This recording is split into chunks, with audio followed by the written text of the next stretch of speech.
We need to talk about our ability to manage our own mental or emotional states. Now, most people have always sort of assumed that, well, if I know what to do, then I'll be able to do it, right? But the truth is, knowing what to do really doesn't affect whether you do it or not, and that's the catch for a lot of young entrepreneurs. A lot of people that start their business and they're not used to working alone, is that just knowing doesn't guarantee that you do it. I mean, let's face it. How many of you know something you could be doing to change your life in some way or improve it in some way, but you still don't do it consistently? How many of you are like me? Yeah, we all are like that. We know things we should do, but we don't do it all the time. So if it's not knowing that makes a difference in terms of our actions, what is it? It turns out that it comes back to the mental or emotional state that you're in at any given moment. For instance, how many of you have been in an upbeat, positive, on fire, alive state where you're just on a roll, you're just really doing well, and you do things during that time that are they're so amazing they even shock you? Have you ever been there? How many have been in just an outrageous state and you're just wildly productive? We've all been there. In fact, have you ever been in one of those states where you're just on a roll and you end up saying something and you back away thinking, wow, that was good, right? That was amazing, man. If I could do that, I need to record that so I can do it again. So we've all been there where our state influenced our action for the positive. The challenge that we have is that it also happens on the other side, doesn't it? How many of you have been in a state, whether you're down or tired or upset or angry or sick or whatever, where the state that you're in influences your actions in a negative way? Have we all been there? How many of you, for instance, have snapped at somebody and it has nothing to do with them, it's just the state you're in? Yeah, right? How many of you have been snapped at? Okay. So the bottom line is our state influences that. Or worse, how many of you have been in a negative state where it wasn't that you did something negative, it's that you didn't do anything at all? You did get that attack of the couch, so to speak, right? You knew there were things you should be doing, but you just didn't get them done. Have we all been there? So the question is, how do we influence this? Because on a scale of 1 to 10, 1 being like dead, 10 being the best you can possibly be, if you're going to be a very successful entrepreneur, build this business quickly and easily, what level do you think you need to maintain yourself at more often than not? On fire. On fire. You got to be up there. 8, 9, 10, right? Now, a 10 to me is not, bouncing off the walls, hyperactive, obnoxious, right? 10 is just, you're completely there, you're focused, you know what you're doing, you're full of energy, you're getting things done. So scale of 1 to 10, you've got to be closer to a 10 more often. The question is, what are you doing to keep yourself there? Nobody is born to where they're always at that state. Nobody's born to where they're always depressed. Nobody's born to where they're always excited. There's actually things that happen to get us there. So how do we get ourselves there? One category of ways that we can get ourselves to that is by managing our physiology, our physical movements. The way you move your body physically determines, in large part, how you wind up feeling emotionally. Again, let me say that again. The way you move your body physically determines, in large part, how you feel emotionally. In fact, a quick catchphrase that you can remember is motion creates emotion. The way you move creates how you feel. Try something. Everybody, right there in your seats, put everything down, right? Pen down, everything else. Stick your hands out in front of you like this. When I say go, I want you to move your hands the way that I'm moving them, and just tell me how it feels to move this way. Ready?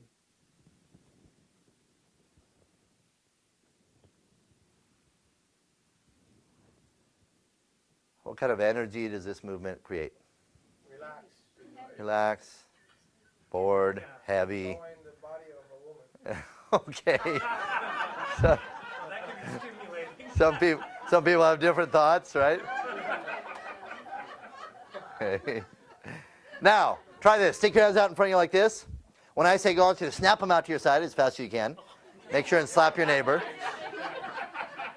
And just be obnoxious. Just, I don't know, say the word boom as loud as you can. Ready? 1, 2, 3. Boom!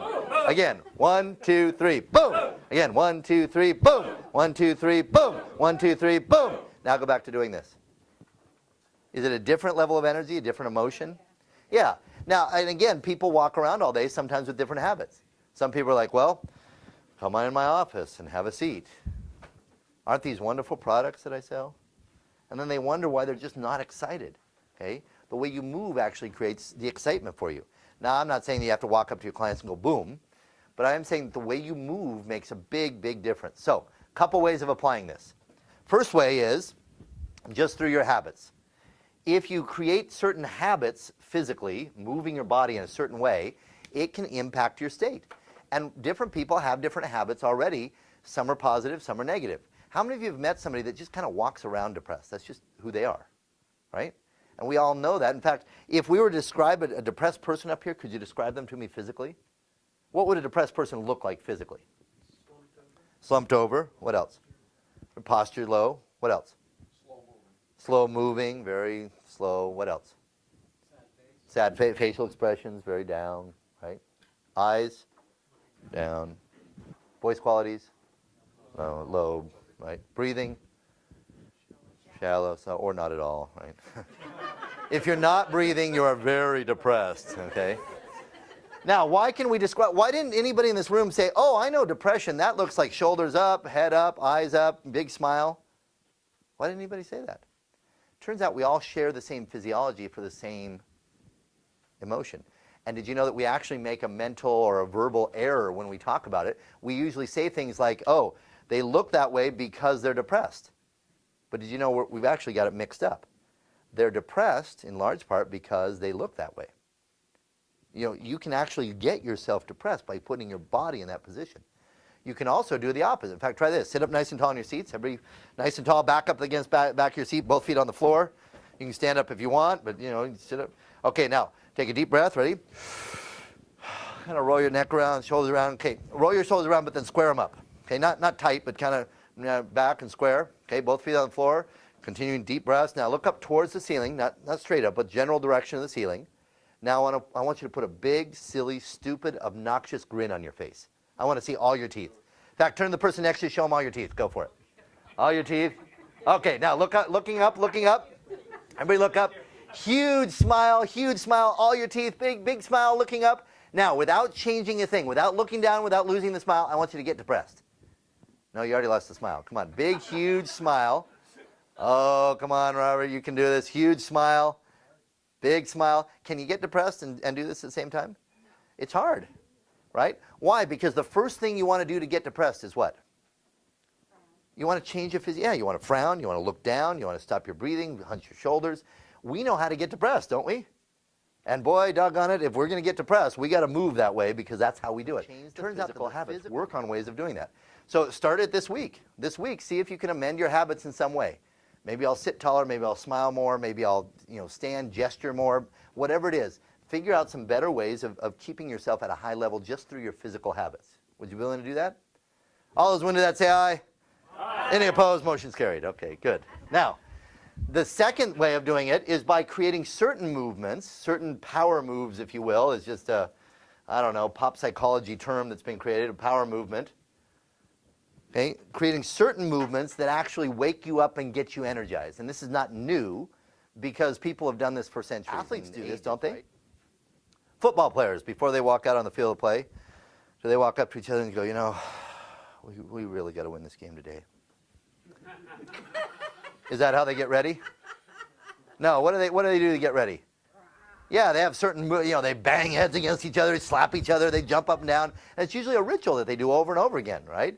Athletes do this all the time to get ready for the contest. They have ways of putting themselves in state. They use physical movements. Well, I walked into my mentor's office years ago, and I remember walking in, and you got to picture the ultimate in corporate success: the high-rise building, the corner office, big picture windows overlooking the city, big redwood, desks, tables, chairs, the whole thing. Beautiful, beautiful office. He's, dressed to kill all the time. He was always three-piece suit and, looking good. Graying hair, he's mid-50s at the time, very sophisticated-looking gentleman. I walk in 1 o'clock in the afternoon, one of our first appointments. He says, come on up after lunch. I'm there at 1 o'clock. And I walk in, I catch him doing some sort of impression of Rocky or Muhammad Ali. He's in front of his big picture window of his with his back turned to me, and he's dancing, and he's kind of singing to himself. He's dancing up and down, and I kind of thought to myself as I'm standing in the doorway, I thought, well, I've caught him in one of those embarrassing moments, right? But as I'm walking in the office, as I sort of knocked, he turned around, he saw me, he says, Pete, come on and have a seat right on the couch. I'll be with you in just a minute. And then right in front of me, he goes back to doing the same thing. And I thought, the guy's nuts. I thought, what kind of drugs is this guy on, man? The guy's absolutely nuts. But as I'm watching him, it didn't take long. It was maybe 30 seconds, 60 seconds. He's down like this, and he acts like he's punching a punching bag, like an imaginary one. He does like a shuffle step like boxers do, where they move their feet back and forth, and he just whips himself into a frenzy. She's like, yes, yes, yes, yes, yes. He just literally just whips himself into a frenzy, and then he stops, takes a deep breath, walks over to the phone, picks up the phone, and dials one of his customers, and was brilliant. I mean, he was what I call level 10. He was up, he was on a roll, he was confident, he was exciting. I think that was the biggest thing, is he was just exciting about what he was talking about, and I got so excited I wanted some, right? He put down the phone, I turned to me and says, what can I do for you? And I said, well, I'll have some of that, please, right? But I got to talking to him, and I said, well, what was all that about? He says, well, the phone call. It's a client I've been trying to reach. I knew I told him I'd call him right after lunch. I had to be up and going. And I said, no. Before that, what were you doing? He says, oh, well, that's how I get myself up and going. I said, really? So you do this every day? He says, yeah, don't you? I was like, no. I said, you do that to get ready for phone calls? He says, yeah, don't you? I was like, no.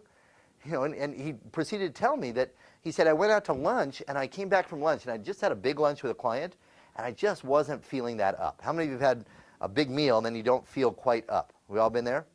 Yeah, it's because, again, it takes energy to digest. It changes your physiology. You don't breathe as deep. He said the bottom line is I came back in and, scale of 1 to 10, I wasn't quite there. But I made a commitment a long time ago that I would never speak to one of my clients unless I was a level 10. Because I don't know about their time, but my time is much too valuable to waste, and I assume theirs is also. So I made a commitment that if I'm going to talk to my clients, I'm going to be my best. I'm going to put myself at the best level of energy I possibly can. So I came back in from lunch, just wasn't quite there, had to pick myself up, so that's what I do. I said, wow. In fact, at one point I asked his secretaries, does he do this all day long? And they all go, yeah, he does this all day long. But I got to talking to him, and I said, well, what do you think about that? And one of them told me, she said, when I first came to work here, I thought I'd gotten to work for the biggest nut in the city. I mean, he was always jumping around, he was yelling and screaming, he was always, just having fun. But you know what I've found over the years? Is that he's the funnest guy I've ever worked for. He's really good at what he does. People really respect him for the quality of work that he does. But he's also willing to engage people at a different level. He's willing to put himself at a different state, and that just makes the whole job fun. He's just one of the most high-quality people I've ever worked for. I said, wow. I asked him one time, I said, don't you get embarrassed doing stuff like this? I mean, jumping around, screaming and yelling and stuff like that. And he got really intense with me. He said, Pete, there's 2 ways of being embarrassed in life. You can be embarrassed by doing what I do, which after a while you find isn't that embarrassing. Or you can be embarrassed by being broke. You choose. And I thought, okay, I'll choose, right? And the whole point was he put together a certain, power moves, if you will, certain ways of moving his body, and it's different for different people. I've met business leaders that, what they do is they'll slip into a closet or a bathroom somewhere and they'll jump up and down, scream and yell like he did. Others, they'll crank up the music and dance for a few minutes. Others, they just go take a really brisk walk or a run around the building quickly. Over the years, it's just been something that I made a decision years ago, okay, if I'm going to get in front of clients, I've got to put myself in state. And so, the car is great. I've got music that I stick in the car and just rock out in the car. Oftentimes I'll get out and jump up and down right there in the parking lot before I walk in. There's other times the elevators are great, by the way. Yeah, I know there's little cameras in there, but so what, right? You go in and you just stand every down, you just get yourself loosened up, get yourself ready for the meeting, and walk in. You want to put yourself at a level 10 by getting yourself physically up and going. So one of the things that I highly, highly recommend, in fact I implore you to do, is to create certain movements that you can use over and over again to get yourself at a peak state. How many people want to do this? Experiment with it, get yourself at a level 10 more often? Great. In fact, I figured I'd share with you one good example and see if it's worth doing. How many would be willing to put yourself at a level 10 for just a couple minutes this morning? Hey, Hernando's already there. He's at 9.5, right?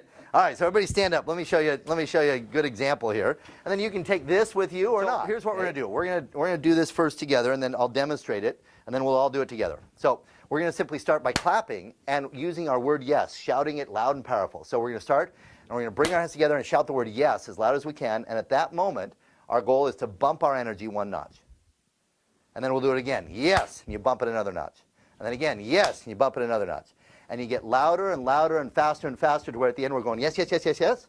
Then we'll do what I call a whoa clap. I'll hold up my hand while I'll go, whoa, yes. You say, oh my goodness, Pete, I can't do that. That's obnoxious. Yes, it is. But if you're willing to play full out and just really go for it, all I want you to notice is what it does to your energy level. Was you willing to go for it? Yeah. All those willing to go for it, say aye. Yeah. Okay, now here, put a big, huge smile on your face, right? In fact, turn to the person next to you, show them all your teeth. Go for it. Yeah, okay. All right, rub your hands together. Here we go, here we go. Warm up. Warm up your hands here, warm up your hands. Okay. On the count of 3, ready? 1, 2, 3. Yes, again. Yes, again. Yes, yes, yes, yes, yes, yes, yes, yes, yes, yes, yes, yes, yes, yes, yes.